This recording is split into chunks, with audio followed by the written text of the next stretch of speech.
Bonjour à toutes et à tous et bienvenue dans ce débat du 12-15. Pour rester efficace professionnellement, améliorer ses performances, évoluer dans sa carrière, se maintenir dans son poste, trouver un emploi, se reconvertir, répondre aux exigences de compétences spécifiques ou même obtenir une promotion, il est nécessaire de se former tout au long de la vie. Dans le cadre de notre dossier sur la santé, nous abordons aujourd'hui la question de la formation des personnels de santé. Cartographie des centres de formation est notre thème du jour et pour en parler, je reçois M. Élie Gervais-Ndong. Il est inspecteur, chef de division formation à l'inspection générale des services de santé. Monsieur, bonjour. Bonjour. Merci d'avoir accepté notre invitation. C'est moi qui vous remercie. Et juste à côté de lui, il y a M. Bernick Assoumou, qui est clinicien, acteur pour le développement du système de santé national. Monsieur, bonjour. Bonjour. Et merci également d'avoir accepté l'invitation de Gabon 24. Merci, c'est tout pour vous. De suite, monsieur, première question. Comment évaluez-vous la qualité de la formation des personnels de santé de nos hôpitaux? Je vous remercie. Je crois qu'il faut d'abord partir de la loi 463 du 11 janvier 1963 qui est relative à l'exercice de la médecine libre en République gabonaise. Il faut bien situer les débats. Et donc c'est cette loi qui a donné naissance à deux systèmes de santé en République gabonaise. Un système de santé public et un système de santé privé.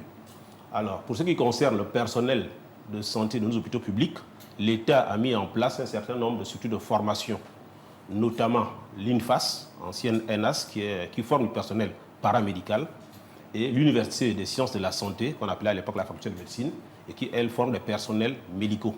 Parce qu'il faut savoir que dans le système sanitaire, nous avons du personnel médical et du personnel paramédical. Donc, en conséquence de cette répartition du système sanitaire public et privé, l'État a également pensé que, étant donné que la majorité des personnes qui sont formées par le système de santé public vont servir dans les hôpitaux publics, le gouvernement a pris en place un décret 209, PR du 13 janvier 2003, qui autorise les établissements professionnels privés à former également du personnel paramédical. Et c'est à ce stade que l'inspection générale de la santé intervient, parce que comme nous avons en charge le contrôle de l'ensemble des formations sanitaires publiques et privées, nous devons nous assurer que les personnels qui sont mis à disposition des structures privées répondent aux mêmes critères d'évaluation que ceux qui sont dans le système public. Alors, et donc, pour ce qui est de l'Université des sciences de la santé, elle n'est pas sous votre giron? Pas du tout. L'université relève de l'enseignement supérieur. L'université relève de l'enseignement supérieur. Nous couvrons l'INFAS et les établissements privés de formation préparant barrière paramédicale. Monsieur Assoumou, et vous, que dire aujourd'hui de la qualité de formation de nos personnels de santé? Merci pour l'invitation. L'objectif ici, je pense bien, c'est pour éclairer la lanterne du Gabonais lambda. Il est bien vrai que pour ce qui est un État, on devrait normalement se baser sur les textes, voir ce que les textes disent, ce qu'ils ne disent pas.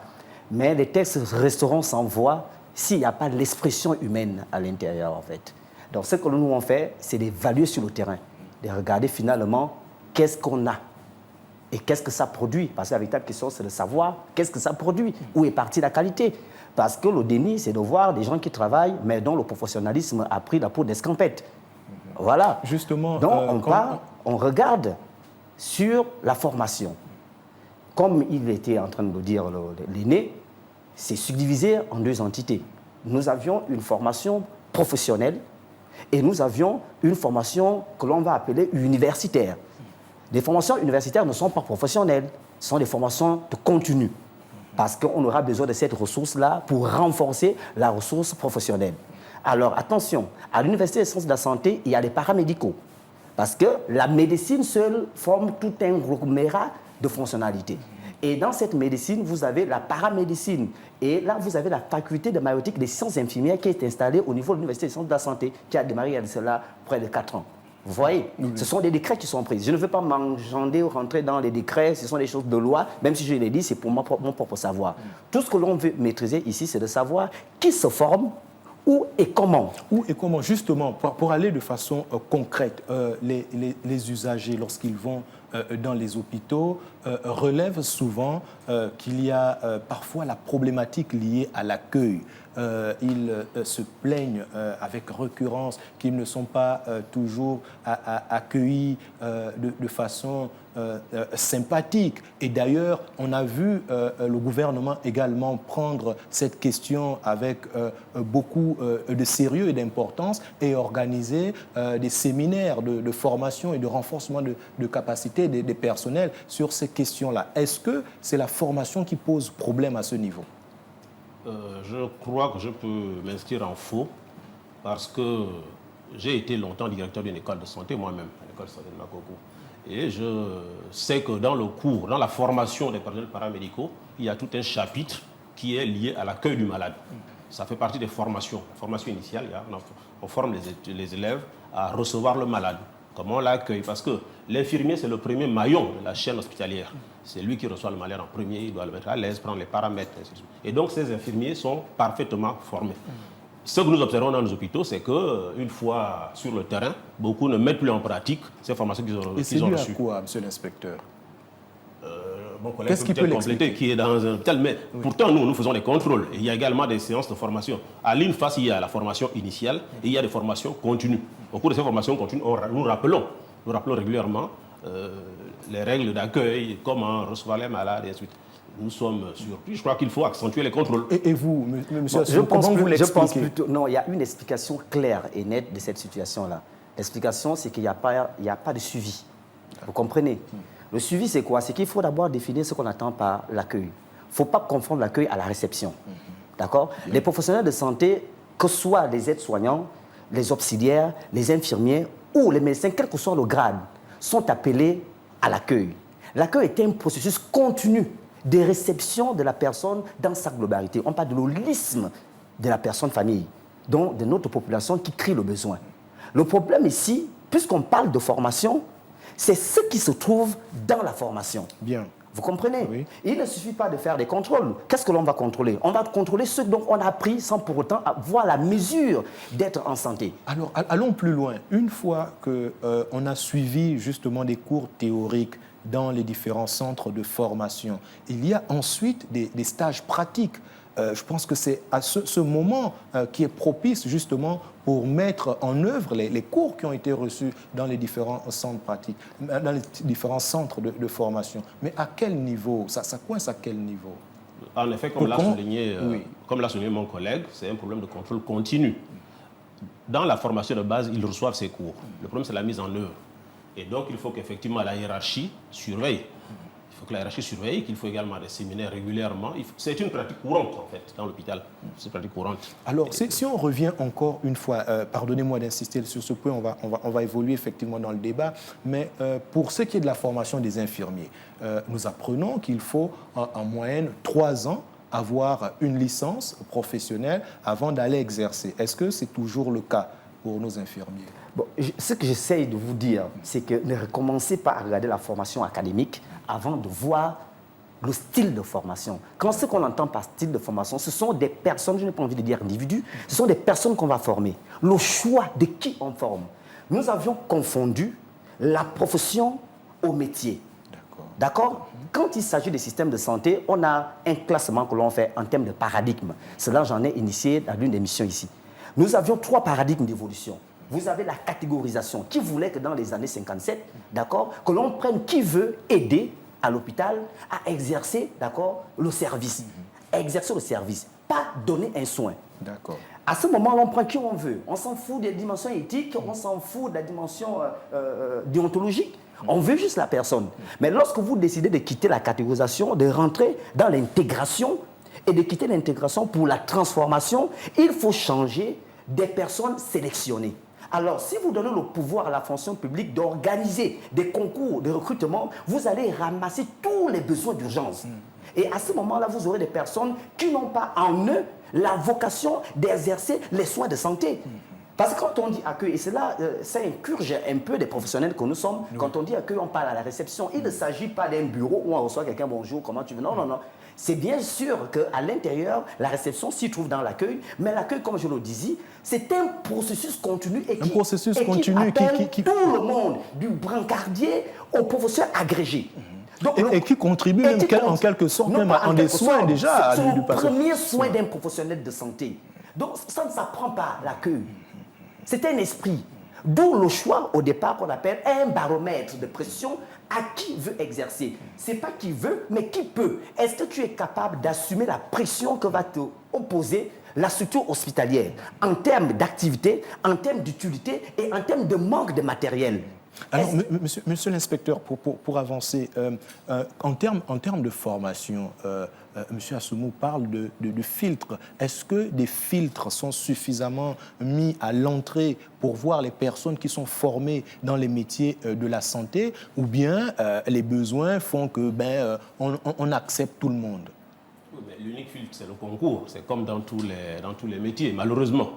Malheureusement, c'est un constat que nous faisons même pour les recrutements des forces de sécurité, et ainsi de suite. Il n'y a plus d'enquête de moralité, comme ça se faisait à l'époque. Oui. En principe, comme il a dit M. Assoumou, pour être infirmier, on dit souvent que la santé, c'est un sacerdoce. Il faut avoir de l'amour pour son prochain.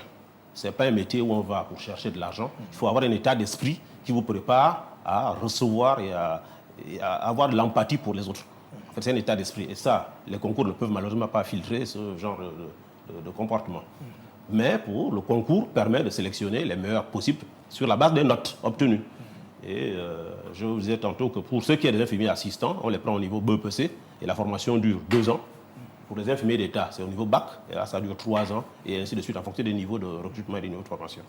Et une fois qu'ils sont recrutés sur la base de concours, moi j'insiste sur la partie pratique. Une fois qu'on sort du milieu académique, du centre de formation, et qu'on exerce, on est interne, est-ce que ces internes-là sont toujours bien encadrés, ou bien il arrive qu'ils soient aussi laissés à leur triste sort? Non, M. Assoumou l'a dit, c'est un travail continu. C'est un travail continu. Vous observerez que les personnels que vous trouvez dans les hôpitaux publics sont parfois les mêmes que vous trouvez dans les cliniques privées. Or, lorsqu'ils exercent en clinique privée, ils semblent un peu plus disciplinés. C'est peut-être l'environnement qui fait que là-bas, ils soient plus disciplinés. Mais souvent, ce sont les mêmes personnes. Donc, il faut que nos responsables de structures publiques fassent l'effort de rappeler qu'il y a des règles d'éthique, de revenir aux fondamentaux. À mon avis, c'est cela. Moi, j'observe. Monsieur Assoumou, partagez ce point de vue. De mon côté, je pense que même si on mettrait tous les contrôles que l'on veut, prendre un exemple typique de l'année, il y a cela 2 ans, où il y a eu un quiproquo qui s'est passé au niveau de l'hôpital général, on va appeler comme ça, l'hôpital universitaire de Libreville, là, où il y a eu un problème de réception, je dis réception, pas d'accueil, dans le service des urgences. Et le directeur général, à l'époque de la structure, a décidé de mettre un numéro vert pour mettre la pression, d'accord, sur des agents de réception qui se trouvaient au niveau des urgences. Est-ce que c'était une solution ou pas? À mon point de vue, ce n'était pas une solution parce qu'au contraire, ça a transformé, comme j'étais en train de le dire, le soin, ça se donne. On ne force personne à donner. Ça veut dire que quand quelqu'un devient amorce, devient rétréciant, devient plus ou moins inexploitable, la pression que vous mettez et le jouer le rôle de satisfaire la population, d'accord, va créer quelque chose d'autre que l'on ne doit pas trouver à l'hôpital. Nous pensons, selon l'expérience que l'on a et selon les propositions qu'on essaie de faire au niveau du ministère de la Santé, c'est qu'il faut penser à mettre en place un processus juridique de sélection des professionnels de santé. Parce que tant qu'il va manquer des textes et des personnes pour les appliquer, nous aurons toujours les mêmes problèmes des années antérieures. Des gens seront là pour venir chercher les moyens. Le confrère était en train de le dire. On entend la fonction publique organiser un concours. Tout le monde y va, même si je n'ai pas envie d'être infirmier, même si je n'ai pas... Parce que c'est de l'argent qui m'intéresse. Parce qu'on a dit qu'on prend les gens à l'us, il faut bien prendre les médecins. Bon, il paraît qu'ils ont l'autorité, ils ont l'argent, je vais faire. Et quand j'ai le diplôme, je exerce là comme je veux, personne ne viendra me faire de la pression. Monsieur Assoumou, il faudrait que ces personnes soient encadrées par des personnes un peu plus aguerries. C'est ce que nous sommes en train de dire. Ça veut dire, en termes de construction, par exemple, vous voyez d'abord un architecte. Et l'architecture, en termes de santé, c'est les lois. Aujourd'hui, vous avez entendu le ministre de la Santé nous parler du code de santé.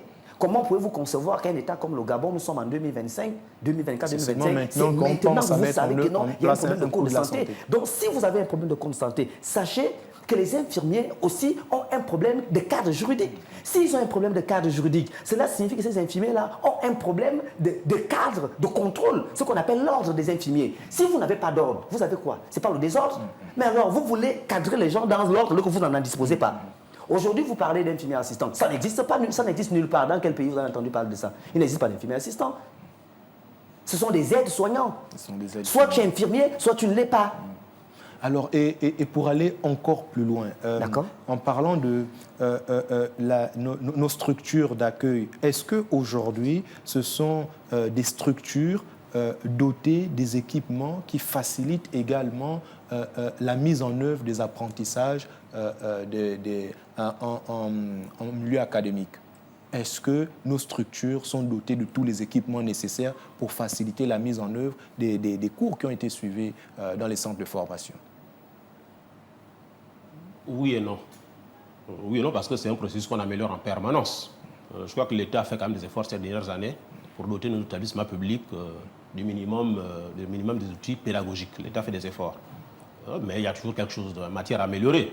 On ne peut pas dire que tout soit parfait. Mais encore une fois, la formation en santé, elle est toujours continue. C'est-à-dire que même si vous faites 10 ans, 15, 20 ans dans une université, vous ne serez pas forcément un bon praticien. C'est pour ça qu'en matière de formation en santé, il y a toujours une partie théorique et une partie pratique. D'où l'internat, les stages. Parce qu'on apprend en permanence. Et c'est en pratiquant qu'on devient encore plus expert. Justement, et c'est pourquoi, d'où ma question, dans les hôpitaux, il faut aussi qu'il y ait que toutes les conditions soient réunies pour pouvoir justement mettre en œuvre les enseignements qui ont été reçus. Oui, je disais tantôt que l'État fait des efforts. Il y a quelques manquements, mais quand même l'État fait... Il y a 2 semaines, le chef de l'État a encore fait une dotation conséquente. Il y a 2 semaines à la base de la garde républicaine. Ce sont des efforts que le gouvernement fait. Mais encore une fois, il y a toujours quelques insuffisances, mais qu'on espère combler dans les toutes prochaines années. Monsieur Assoumou, ce type de dotation peut avoir un impact justement sur l'amélioration de la formation continue aussi des internes. S'il y a au moins ne fût-ce que le minimum en termes de matériel, en termes d'équipement, pour pouvoir mettre en œuvre justement les acquis. Pour ce qui est du Gabon, nous sommes en retard. Il faut qu'on l'accepte. D'accord? L'OMS a fait une évaluation. Ça, on ne doit pas inventer. Ils sortent l'évaluation 2021, ils ont aussi fait le 2001. Ils vous disent que le système de santé national, celui du Gabon, là, il est critique. D'accord? Ça veut dire qu'il ne va pas bien. Ce n'est pas bon du tout. Et donc, quels sont les remèdes qu'il faut apporter? Les remèdes, ça veut dire, dans un système de santé, quand on parle de système de santé, à l'intérieur, vous trouvez la formation. Et lorsque vous regardez les objectifs de développement durable, on vous dit à l'objectif 4 que la formation est à base de tout. Bien. Et dans la formation, on parle de la formation continue. Ça veut dire que je vais faire une application de ce qu'on m'a montré en théorie. Est-ce que le matériel qui se trouve à l'hôpital permet à ceux que l'on envoie de pratiquer ce qu'ils ont appris? Comme le disait le confrère, oui et non. Oui, pourquoi? Parce que vous allez trouver des seringues, vous allez trouver des barboteurs, vous allez trouver tout ce dont vous avez vu dans les livres pour venir pratiquer dans un certain nombre de structures, surtout pour ceux qui se forment au niveau de la centrale. Le CHUL, on doit le dire, ils en disposent un certain nombre de matériel. Donc ce n'est pas surtout un problème de matériel ou un problème de moyens, c'est un problème humain. Vous comprenez?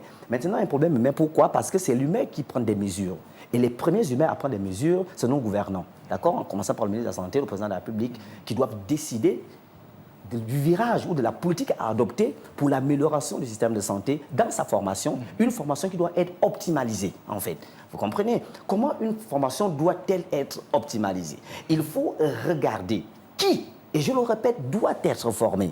Parce que si je n'ai pas la valeur éthique, je ne respecte pas le malade et je travaille pour de l'argent, cela devient un biais pour la politique de santé. Monsieur Assoumou, mais cette valeur éthique, on la transmet ou elle est innée?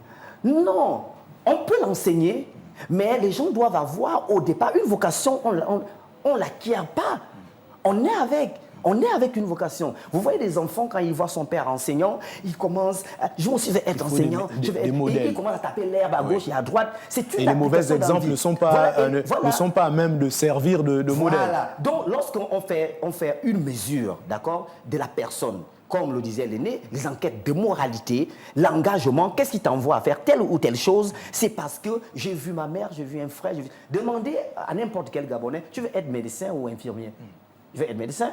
Parce qu'on les a enseignés que la médecine était mieux que la science infirmière. Oui. Et on fait ce déni-là, et lorsque le déni s'installe, cela frustre tous les paramédicaux sans exception. Alors qu'il faut valoriser, d'accord, toutes les professions au même niveau. Et les personnes qui commencent ces désordres-là, c'est la fonction publique. Vous comprenez? Il faut que les choses soient dites de manière à ce que tout le monde comprenne là où le mal revient. Le mal n'est pas ceux qui veulent travailler. Le mal est celui qui doit sélectionner celui qui doit travailler. Donc il faut meilleur soit de revoir l'organisation éthique, de revoir l'organisation juridique et de mettre cela en urgence. Pas de penser de faire ce qu'ils ont fait en 2010 avec les lois d'organisation de santé et on a abandonné. Ils ont fait en 2011, les documents sont restés, les documents consultatifs, vous les regardez sur le net, ils sont là, des bons documents. Le Gabon ne manque pas de tests, il manque d'application de ces textes-là. La mise en œuvre de ces textes. Mise en œuvre Monsieur l'inspecteur, je voudrais vous écouter. Une dernière fois, vous avez écouté M. Assoumou qui parle de mettre l'accent sur la valeur éthique, à côté de la valeur éthique qui est naturellement primordiale. Quelles peuvent être les priorités également en termes d'offres de formation pour améliorer justement la formation de nos professionnels de santé? En matière d'offres? Oui. Par exemple, dans le cadre de la formation continue. Oui, c'est-à-dire que le ministère de la Santé, à travers la direction de la formation, priorise les besoins en ressources humaines. Il y a une direction qui s'occupe des besoins en ressources humaines. Et c'est sur la base de ces besoins qu'en principe, la politique de l'offre de formation est établie. Et donc, chaque année... Et aujourd'hui, quels sont les besoins prioritaires? Ça relève de la direction de la formation, qui est située à la DCRH. D'accord. Maintenant, pour la mise en œuvre, le bras séculier de ministère de la Santé, c'est l'INFAS. Et pour ce qui est des formations médicales, c'est le ministère de l'Enseignement supérieur à travers l'Université des sciences de la santé. Mais les offres sont assez diversifiées. Par contre, pour revenir à ce problème de volonté, d'éthique, on peut ajouter la lettre de motivation, ça existait avant. Quelqu'un faisait pourquoi vous voulez être infirmier, vous écrivez la lettre de motivation. Mais ça va toujours être difficile parce que le Gabon est actuellement dans un contexte de chômage aigu. Vous allez avoir 10 000, je ne sais pas moi, au dernier concours, il y a eu près de 4 ou 5 000 étudiants qui postulaient pour à peine 200 places. Ouais. Donc ça va être difficile à exploiter. Et on peut aussi croire qu'effectivement, c'est vrai que l'un des premiers facteurs qui pousse les gens à postuler de manière massive, c'est le chômage. Mais il peut aussi y avoir dans ce lot des personnes qui sont intéressées finalement par ce métier en tant que tel. Donc, M. Assoumou, vous, de votre côté, quels peuvent être les besoins actuellement prioritaires en matière de formation? Les besoins sont connus, hein, d'accord? Je vais vous prendre un exemple typique. Hein. On dit octobre rose. On dit novembre bleu. Oui. Et voilà. On dit absence ou déficit de personnel de santé. Donc, les besoins en cancérologie, qu'on appelle aussi l'oncologie, les besoins en santé mentale, vous-même regardez seulement dans Libreville combien de schizophrènes vous rencontrez, d'accord? Des besoins en accouchement, natalité, d'accord, et en chirurgie. Il y en a des besoins. Je vous ai dit que le Gabon est bien en retard. Donc, on ne peut pas avoir un déficit de personnel et on dit qu'il y a trop de demandes. C'est paradoxal, d'accord? C'est un problème d'organisation. Il faut que les choses soient bien organisées. Soit on passe du temps à terminer ce qui doit être bien fait, un bon soubassement pour mieux recruter. D'accord? Vous n'allez pas mettre sur la table le chômage. Non, la France a un chômage bien expressif. Est-ce que cela a permis à ce que l'ordre des infirmiers, d'accord, de France ou de Lyon décide de prendre des gens en massif simplement parce qu'on veut renforcer? Non. On passe des études au dossier. On vient te consulter, tu ne sais même pas pourquoi on t'a appelé. On te pose des questions dans l'ordre de la santé parce que tu as fait un besoin en ligne. Donc, je pense plutôt que la santé est une valeur absolue, d'accord, de la politique de développement d'un État. On ne doit pas jouer avec. Si vous voulez recruter les gens en masse, mettez où vous voulez, mais pas en santé. Parce que l'erreur en santé entraîne la mort. Voilà pourquoi l'INFAS, qui fait référence de la formation des paramédicaux aujourd'hui, qui n'est pas seul, je vais le dire, hein, l'Université de santé forme les paramédicaux, ils ne sont pas fermés à la médecine uniquement, d'accord, a mis en place des moyens de valeur. À l'INFAS, 10, ce n'est pas une moyenne. Ils ont dit 12. Si tu as 12, on s'est dit tu es un peu la moyenne. C'est pour dire que si on te donne 10 patients, si tu fais l'erreur sur 12, tu es en échec. L'excellence, mettre l'excellence prime sur tout, en fait. Tout. Et là, au-dessus de l'excellence, on veut ajouter l'humanisme. Et c'est l'humanisme qui entraîne la compassion, le respect. Et ce respect-là, il n'est pas unique, il est transversal. Il est transversal, malheureusement, le temps qui nous est imparti est déjà arrivé à la fin, malheureusement. Mais c'est ce que nous retenons de l'humanisme, mais introduire les questions de l'humanisme pour avoir de la compassion, des valeurs qui doivent être inculquées à ceux qui sont, à tous ces personnels qui sont formés dans nos centres de formation professionnelle, mais également dans le cadre de la formation en continu. Merci, messieurs. C'est déjà la fin de ce débat du 12-15 que je trouvais particulièrement passionnant parce qu'effectivement, la santé n'a pas de prix. La santé est une préoccupation majeure. Je rappelle que nous discutions donc du thème quelle cartographie de la santé, et nous recevions M. Bernick Assoumou, qui est clinicien, acteur pour le développement du système sanitaire national. Et à ses côtés, je rappelle que nous étions aussi avec monsieur, rappelez-moi juste, Monsieur Élie Gervais-Ndong, inspecteur à l'inspection générale de formation du ministère de la Santé. C'est la fin de ce débat du 12-15. Restez avec nous, nos programmes se poursuivent sur Gabon 24.